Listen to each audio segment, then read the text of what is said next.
जयकारा माँ भद्रकाली का बोल सच्चे दरबार की जय। जयकारा माता मनसा देवी का बोल सच्चे दरबार की जय। जयकारा माँ कालकादा बोल सच्चे दरबार की जय।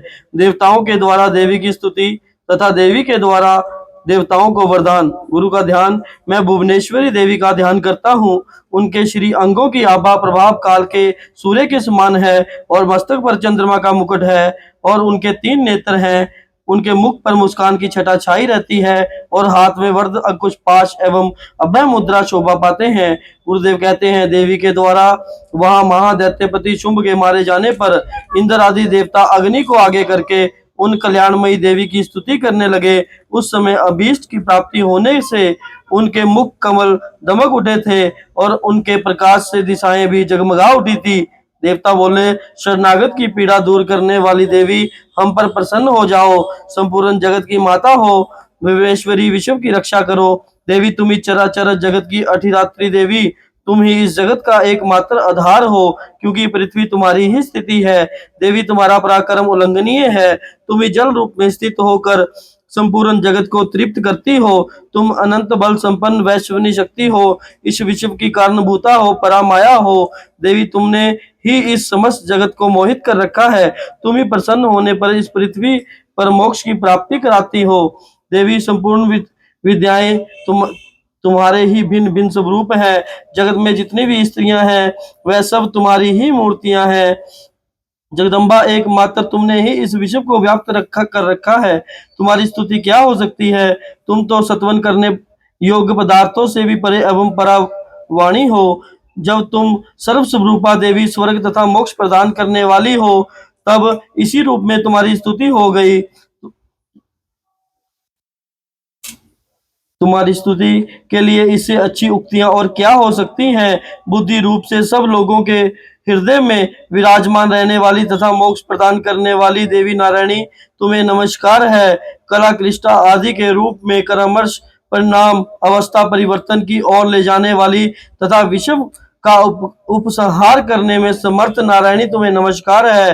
नारायणी, तुम सब प्रकार का मंगल प्रदान करने वाली मंगलमयी हो, कल्याणदायिनी शिवा हो, सब पुरुषार्थों को सिद्ध करने वाली शरणागत वत्सला, 3 नेत्रों एवं गौरी तुम्ही हो। तुम्हें नमस्कार है। शरण में आए हुए दीनों एवं पीड़ितों की रक्षा में संलग्न रहने वाली तथा सब प्रकार की पीड़ा दूर करने वाली देवी नारायणी, तुम्हें नमस्कार है। तुम सृष्टि पालन एवं संहार की शक्ति भूता सनातनी देवी, गुणों का आधार तथा सर्व गुणमयी नारायणी हो। तुम ब्रह्माणी का रूप धारण करके हंसों से जुते हुए विमान पर बैठती तथा कुश मिश्रित जल छिड़कती रहती हो। तुम्हें नमस्कार है। महेश्वरी रूप से त्रिशूल, चंद्रमा एवं सर्प को धारण करने वाली तथा मान वृषभ की पीठ पर बैठने वाली नारायणी देवी, तुम्हें नमस्कार है। मोरों और मुर्गों से घिरी रहने वाली तथा महाशक्ति धारण करने वाली कुमारी रूप धारणी निष्पापे नारायणी, तुम्हें नमस्कार है। अस्त्र शस्त्रों को धारण करने वाली वैश्वनी शक्ति रूपा नारायणी, हम पर प्रसन्न हो जाओ। तुम्हें नमस्कार है। हाथ में चक्र लिए और दाढ़ों पर धरती को उठाए हुए वराही रूप धारणी कल्याणमयी नारायणी, तुम्हें नमस्कार है। भयंकर नरसिंह का रूप में दैत्यों का संहार करने वाली नारायणी, तुम्हें नमस्कार है। हाथ में महावज्र धारण करने वाली इंद्र शक्ति रूपा नारायणी, तुम्हें नमस्कार है। शिव दूती रूप से दैत्यों की सेना का संहार करने वाली, भयंकर रूप धारण करने वाली तथा विकट गर्जना करने वाली नारायणी, तुम्हें नमस्कार है। दाढ़ों के कारण विकराल मुख वाली मुंडमाला से विभूषित मुंडमर्दनी चामुंडा रूप धारणी नारायणी, तुम्हें नमस्कार है। लक्ष्मी, लज्जा, महाविद्या, श्रद्धा, पुष्टि, स्वधा रूपा महारात्रि तथा महा अविदा रूप नारायणी, तुम्हें नमस्कार है। मेघा, सरस्वती, श्रेष्ठा, भूति, वरा, ऐश्वर्या, ब्राभ्रभी भूरे रंग की अथवा पार्वती, तामसी, महाकाली, नित्य स्वयं पुराणों में तथा ईशा सबकी अधिदात्री रूपणी नारायणी, तुम्हें नमस्कार है। सर्व स्वरूपा सर्वेश्वरी तथा सब प्रकार की शक्तियों से संपन्न दिव्य रूपा दुर्गे, सब भयों से हमारी रक्षा करो। तुम्हें हमारा नमस्कार है। भद्रकाली ज्वालाओं के कारण विकराल प्रतीत होने वाली, अत्यंत भयंकर और समस्त असुरों का संहार करने वाला तुम्हारा त्रिशूल भय से हमें बचाए। तुम्हें नमस्कार है, जो ध्वनि से संपूर्ण जगत को व्याप्त करके दैत्यों के तेज को नष्ट किए देता है। वह तुम्हारा घंटा हम लोगों के पापों से उसी प्रकार रक्षा करे, जैसे माता अपने पुत्रों की बुरे कर्मों से रक्षा करती है। चंडिके तुम्हें हमारा नमस्कार है। हाथों में सुशोभित खड्ग और असुरों के एक रक्त और चर्बी से चर्चित है, हमारा मंगल करे। हम तुम्हें नमस्कार करते हैं देवी, तुम प्रसन्न होने पर सब रोगों को नष्ट कर देती हो और गुस्सा होने पर सभी मनोवांछित कामनाओं का नाश कर देती हो। जो लोग तुम्हारी चरण में जा चुके हैं उन पर विपत्ति तो आती ही नहीं है। देवी अंबिके, तुमने अपने रूप को अनेक भागों में विविध करके इन रूपों से जो इन धर्मद्रोही महादैत्यों का संहार किया है, वह सब दूसरी ओर कौन कर सकती थी। विद्याओं में ज्ञान को प्रकाशित करने वाले शस्त्रों में तथा वेदों में तुम्हारे और किसका वर्णन है। तुम को छोड़कर दूसरी और कौन ऐसी शक्ति है, जहां राक्षस और जहां भयंकर विष वाले सर्प, जहां शत्रु, जहां लुटेरों की सेना और जहां दवानल हो, वहां तथा समुद्र के बीच में भी साथ रहकर तुम सभी भक्तों लोगों के द्वारा स्मरण करने पर सबकी रक्षा करती हो। और विश्वेश्वरी, तुम विश्व का पालन करती हो, विश्व रूपा हो, इसीलिए इस संपूर्ण विश्व को धारण करती हो। तुम भगवान विश्वनाथ की वंदनीय हो। जो लोग भक्ति पूर्वक तुम्हारी पूजा करते हैं, तुमसे प्रेम करते हैं, वह संपूर्ण जगत को आश्चर्य देने वाले हो जाते हैं। देवी प्रसन्न हो जाओ, जैसे इस समय असुरों का युद्ध करके तुमने हमारी रक्षा की है, उसी प्रकार हमें शत्रुओं के भय से भी हमारी रक्षा करना।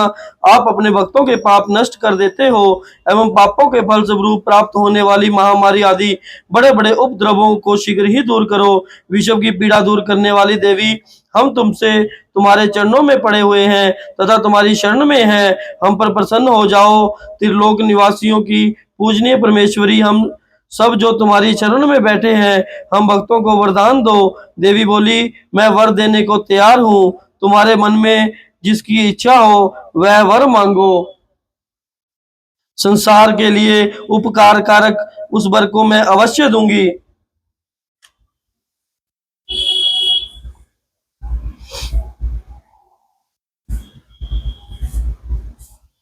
देवी बोली, संसार के लिए उपकार कारक वर को मैं अवश्य दूंगी।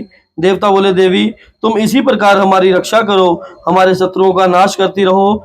देवी ने कहा, देवताओं, वैवस्वत मनवंतर के 28वें युग में शुंभ निशुंभ नाम के दो अन्य महादैत्य उत्पन्न होंगे। तब मैं नंद गोप के घर में उनकी पत्नी यशोदा के गर्भ से अवतार ले विंध्याचल में जाकर रहूंगी और उक्त दोनों असुरों का नाश करूंगी। फिर अत्यंत भयंकर रूप में मैं अवतार लेकर विप्रचित नाम वाले दानवों का वध करूंगी। उन भयंकर महादैत्यों का भक्षण करते समय मेरे दांत अनार के फूल की भांति लाल हो जाएंगे।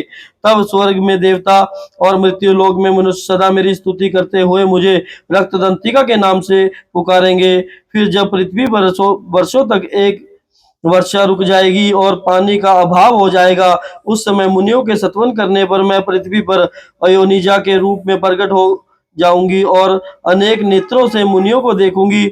उत मनुष्य शताक्षी के नाम से मेरा कीर्तन करेंगे। उस समय मैं अपने शरीर से उत्पन्न शाखों के द्वारा समस्त संसार का भरण पोषण करूंगी। जब तक वर्षा नहीं होगी तब तक यह शाख ही सबकी प्राणों की रक्षा करेंगे। ऐसा करने के कारण पृथ्वी पर शकंभरी देवी के नाम से मेरी ख्याति होगी। इस अवतार में मैं दुर्गम नाम के दैत्य का वध करूंगी, इससे मेरा नाम दुर्गा देवी के नाम से प्रसिद्ध होगा। फिर मैं भीम रूप धारण कर हिमालय पर रहने वाले दैत्यों का भक्षण करूंगी। उस समय सब मुनि भक्ति से नतमस्तक होकर मेरी स्तुति करेंगे। तब मेरा नाम भीमा देवी के रूप में विख्यात होगा। जब अरुण नामक महादैत्य तीनों लोक में भारी उपद्रव मचाएगा, तब मैं पैरों वाले असंख्य भ्रमरों का रूप धारण कर उस महादैत्य का वध करूंगी। उस समय सब लोग मेरी ब्रह्मारी के नाम से मेरी स्तुति करेंगे। इस प्रकार जब जब संसार में कोई बाधा उत्पन्न होगी, तब तब मैं अपने भक्तों के बुलाने पर उन बाधाओं का नाश करूंगी। जो भक्त मेरी प्रतिदिन आराधना करेंगे, धूप होम आदि करेंगे और गुरु धारण कर गुरु मंत्रों से मेरा ध्यान करेंगे, मैं उन्हें दर्शन देकर उनके पाप नष्ट कर उन्हें अनेकों रिद्धियां सिद्धियां कल्याण के लिए अवश्य दूंगी, ताकि वह भगत उन सिद्धि के माध्यम से धर्म का प्रचार कर और लोग जो लोग अधर्म की राह पर चल रहे हो उन्हें सही धर्म की राह दिखाएं, और कर्म फल के कारण जिन लोगों पर विपत्तियां आती रहती हैं, भक्ति करने के बाद उनके घरों में अशांति, बीमारी अथवा उस घर के लोग अधर्मी होने लगे, तब मेरी यह सिद्धियां काम आएंगी, भक्ति से कल्याण होगा। यह कहकर देवी अंतर्ध्यान हो गई। देवी की स्तुति नामक 11वां अध्याय संपूर्ण हुआ। बोलो सच्चे दरबार की जय। मणिमाजरा कालका गद्दी की जय। जयकारा माँ भद्रकाली का, बोल सच्चे दरबार की जय। जयकारा माँ कालका दा, बोल सच्चे दरबार की जय।